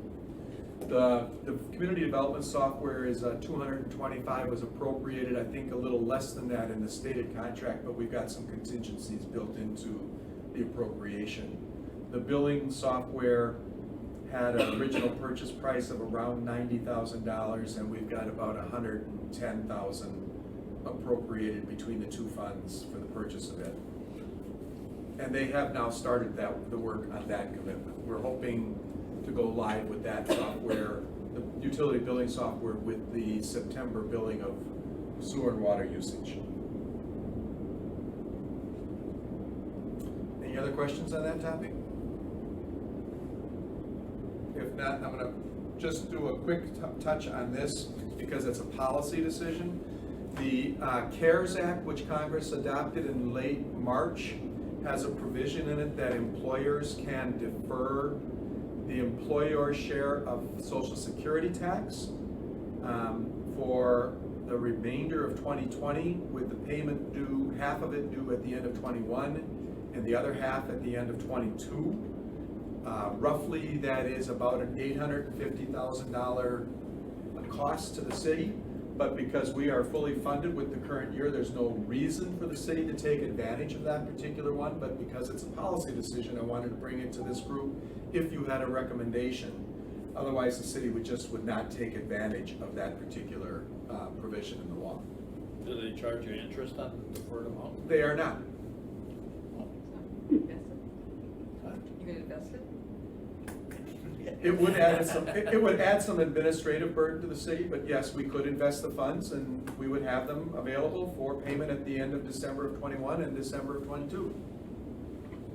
What is your thoughts? Do you want to do it or not do it? I would prefer not doing it. Sounds good. We have the money, there's no reason, and it was an element that Congress passed to give support to businesses who are really hurting in this particular health crisis and economic crisis, and we just don't have the need for that, so I'm good.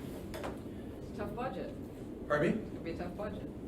Well, if we spent that money on something else, then we'd have an even tougher budget to come up with the $850,000 when it comes due. So it's, If there's not an interest component to it, it may sound intriguing, but I think in the spirit of the act, it was probably not seen as the first beneficiary for municipalities. it might have been for those who have a significant revenue decline, but we are not in that position. Exactly. Hotel. All right, now let's go ahead and move back up to item number 4, which is the potential budget amendments for some items in 2020. And Paul, you want to lay this out? Yeah, I had, in the council action, or the finance department action, the write-up on this particular one is substantially the same write-up that I gave the common council. But I put in front of each of you 3 new documents, which I'd like to draw your attention to. So the first one is a page from the comprehensive annual financial report, and I've highlighted some sections of the capital improvement fund. So the page looks like this in front of everybody. And on there, I'm pointing out that the capital improvement fund, which is the fund that we're in question here, did not receive the $1.1 million in grant money from Metropolitan Milwaukee Sewage District for the Rawson Homes project, but it did receive $660,000 of extra landfill siting fees last year. So there was a net reduction in revenue anticipated of about $400,000. And then there were unspent dollars there, and you see that under the 2019 encumbrances, there was $1.4 million of essential contracts that had been granted, but we just hadn't spent the money yet. We finished the year, therefore, with $2 million of cash available in that fund. So that's the takeaway from that particular document. Does that make sense to everyone? Yeah. Yes. The next page that you have is a copy of the Capital Improvement Fund report from the March report that we looked at earlier. And again, you see the original budget, which said that the Capital Improvement Fund should finish the year with a $180,000 fund balance, assuming all the things that were occurring up above. The amended 2020 budget brought in the $1.4 million of encumbrances from 2020, and that's the difference between the 4.9 original total expenditures and the 6.4 million of expenditures that are now in the amended budget. What's not there is the revenue changes that need to take place. And so I'm then going to take and direct your attention to the third page in that group of three that I gave you. And on this page, I again pick up that amended column, so you see the negative $268,000 fund balance from the amended budget, which now brings in the encumbrances. Everybody with me? And then, Linda? Why is fund balance, beginning of the year, why is it different between the original budget and the amended budget? The original budget, expected ending fund balance was a projection that I made in July of 2019. We had 6 more months or 5 more months of spending to go, and some of the projects, some things didn't occur and some things did occur. But essentially, the difference between the beginning and end, the expected beginning of the year fund balance and the actual beginning fund balance is that unspent money and the differences in revenues. So then I'm going to take you to the third page, which is labeled C in the bottom right-hand corner. And you see that amended budget there. And then there are adjustments to the budget that needs to be done. So originally I came to Common Council and I said, we are expecting $1 million shortfall in landfill siting revenues from our original budget this year in 2020. And I was suggesting to Common Council that I would short the capital improvement fund $540,000 of that $1 million. Some other funds were going to take the other portion of it, okay? But if we short the fund by $500,000 in revenue, then there was going to be a project problem in terms of being able to fund all the projects. What I failed to remember at the time, and I'm correcting now, is the $940,000 of grant money from MMSD is a new revenue source this year that was supposed to arrive last year that didn't come in. The engineering department has not yet applied for that money even though we finished the project last summer, they have not yet sent the request to MMSD. I've been talking to the engineer about this for a number of months. We spoke again this morning, and he said it's not that we don't have the invoices, because he has all the invoices. There were other requirements that MMSD required of our engineering department that has been difficult to pull together. The city engineer said that he's hoping sometime within the next 30 days to complete that process and make the application with MMSD. They have in fact granted us the grants to pay for it. We haven't yet completed all the paperwork to submit to them to get that money. But it's $940,000 that would be a resource to pay for projects in this fund once it's received. The other item is some of the park projects which were encumbered at the end of last year come forward, and they would be supported by another $70,000 worth of impact fees. So I've added that as an adjustment to additional revenue up above. In total, it all comes to an additional $470,000 of new revenues into this fund, not a shortage of $500,000. And then there was a slight $100,000 error in one of the encumbrances coming forward. But when we're all said and done, the fund balance at the end of the year, if we would make all these budget amendments, would be a positive $100,000, and there's no need to reduce the appropriations for any projects in the current year, as I originally had tried to tell the Common Council there would be a need. What I'm asking the Finance Committee for is direction to bring forward a budget amendment that would consider the adjustments in this adjustment column to the Common Council to recognize the additional resources into this fund and get things lined up where it needs to be. Seems pretty easy. Pardon me? Seems positive. This- Is there a negative you were missing? The thing that I was missing earlier, and what I had presented to the Common Council a week ago, was that there was only a $500,000 revenue shortfall, and we were going to have to try and reduce our appropriations by $500,000. That's what I thought. That was a more difficult decision. What I didn't realize is there's $900,000 worth of revenue that, or actually over $1 million worth of revenue that wasn't in the budget amendments. When you put that in, this fund is in fine shape. Spend more.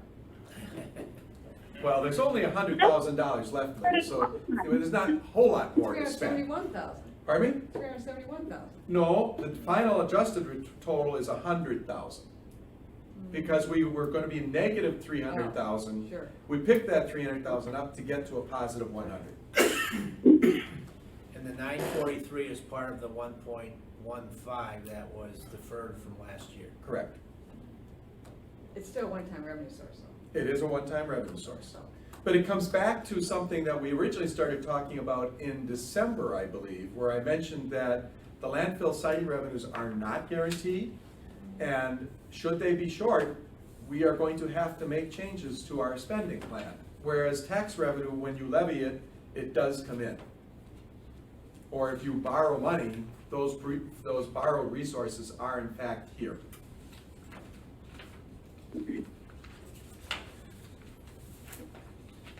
So now do we go back to our document, number 4, and this gets revised for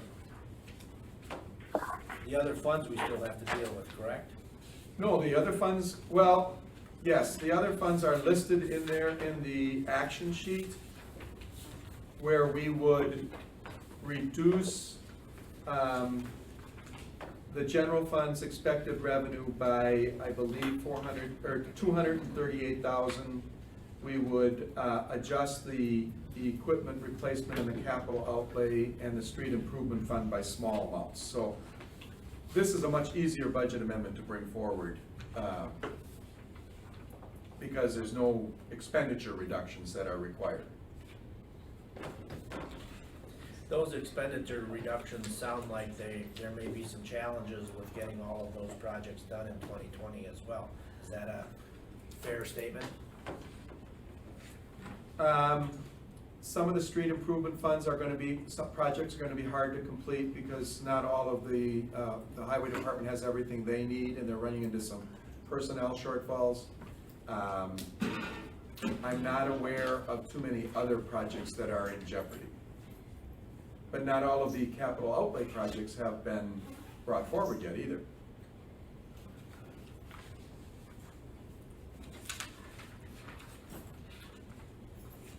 So what's the bottom line to this? Do we need to have this revised, or are we just gonna put this in the recommendation to the council?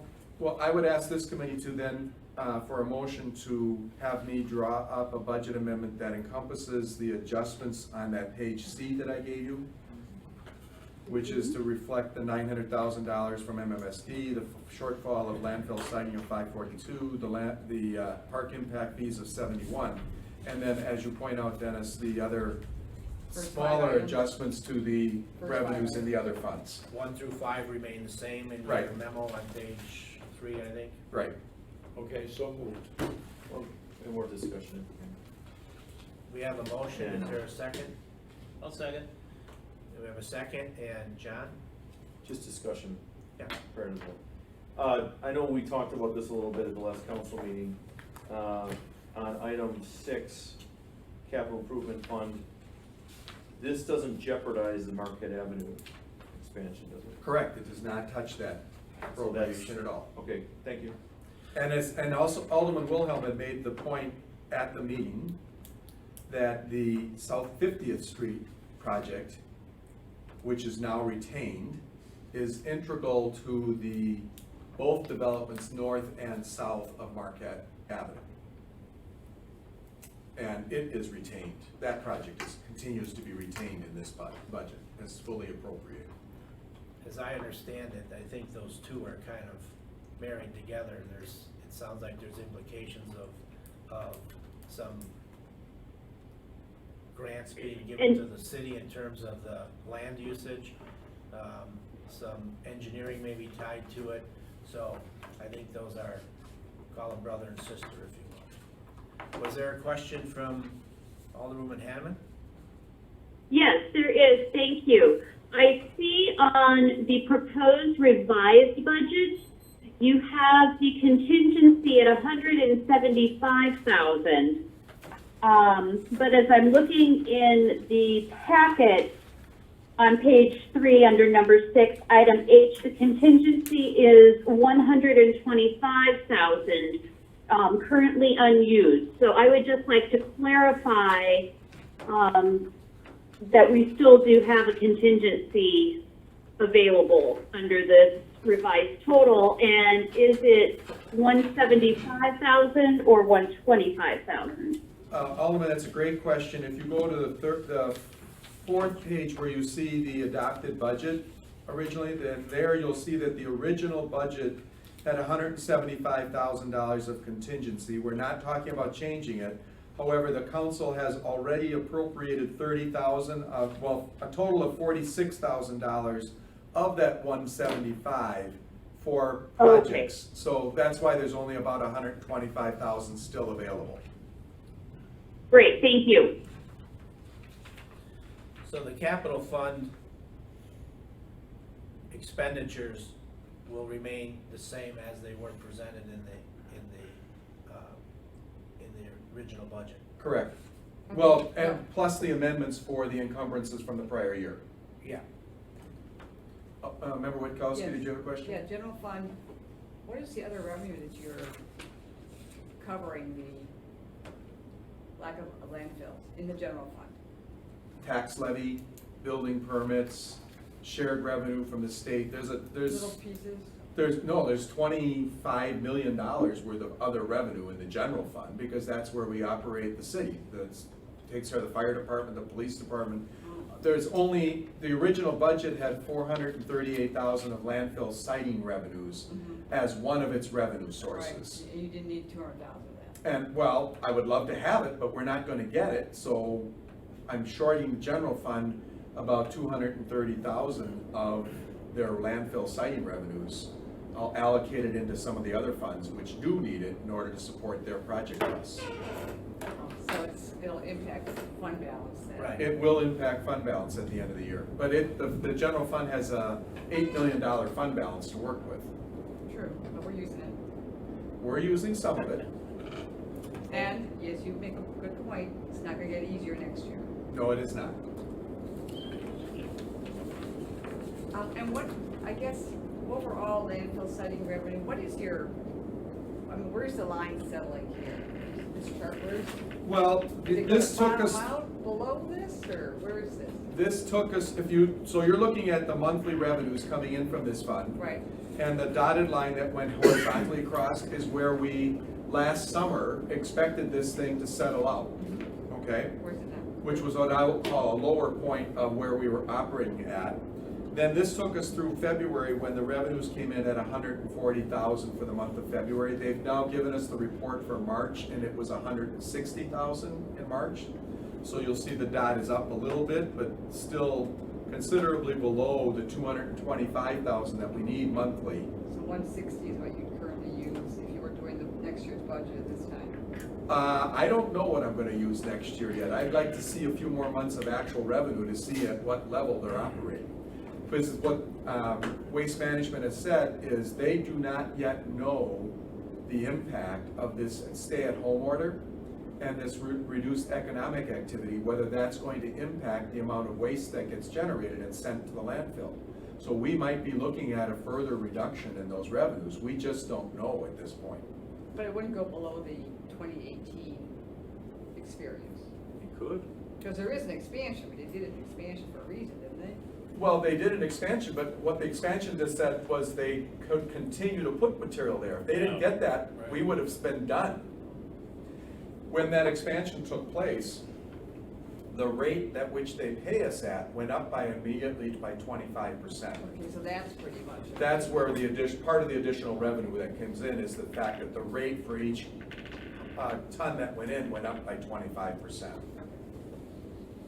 Plus, there was a diversion from Menominee Falls Right. for a while that was hitting Franklin. Pardon me? Did we know that these numbers included diversion?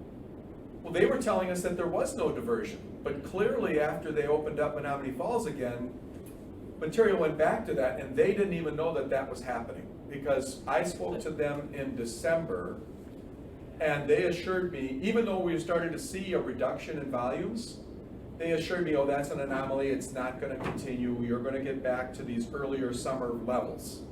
Well, it only fell further off.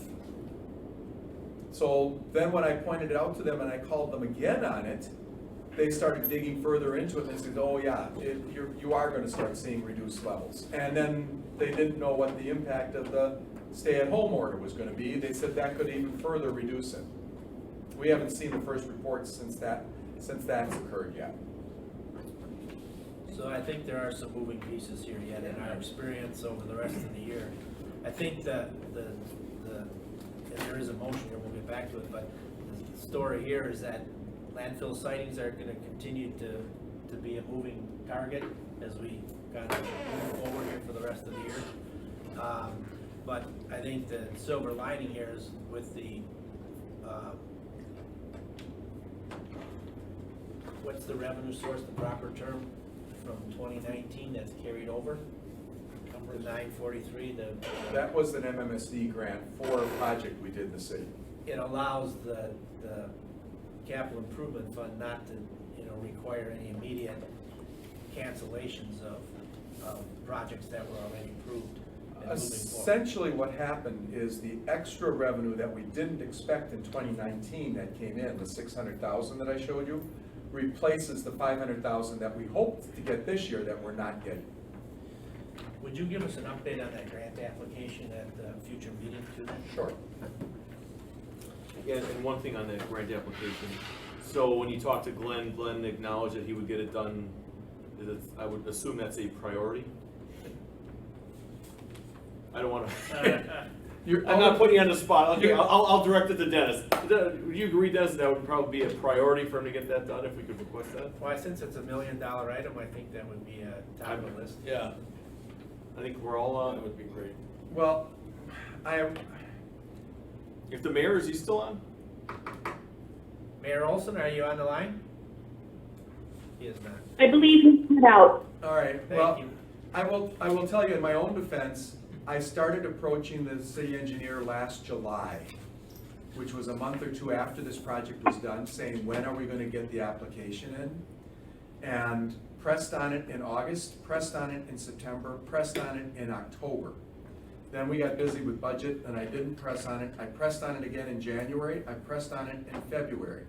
Here we are in late April, and he knows it's an important issue, but he's also got staff working from home as Right. opposed to at City Hall, and he's having a difficult time getting all of the pieces put together. He does believe, he told me yesterday, he expects to be able to get the application completed and over to MMSD within the next 30 days. Well, that'd be great, maybe we can just ask for that update again for next meeting, Yeah, that was my request. that's a great request. Thank you, Jen. Any further discussion on the motion? So the motion before you is to direct me to create a budget amendment that encompasses the changes that we've just talked about. Right. 1 through 5, and then the revisions to item 6, which is the capital improvement fund, as illustrated on Schedule C. I think that basically covers it. All those in favor? Aye. Opposed? Aye. Motion carries. All right, we have update on council actions. Do you want to? Right now, I can't think of anything, so I'll defer that to the next meeting. We didn't last meet, I think, in January. I do know one, there was an acceptance of the new impact fee studies, right, and the rate implications? There was an update of that, but that wasn't something coming out of this group, other than saying we would like them to do it. But it has been done, except for water and sewer. Those two impact fees are still pending. Okay. And next meeting date is going to be a special meeting on the 12th for presentation of the 2019 audited financial statements? Right, the auditors have said if the stay-at-home order is still in place, they will attend remotely. Okay. Early on that. We're gonna need to probably, will we need video capabilities for that? They've told me they're gonna provide their presentation in advance, so Okay. you'll be able to have that in front of you. Okay. Is everybody available on that date or aware of any complications? We got a Board of Public Works meeting at 6 p.m.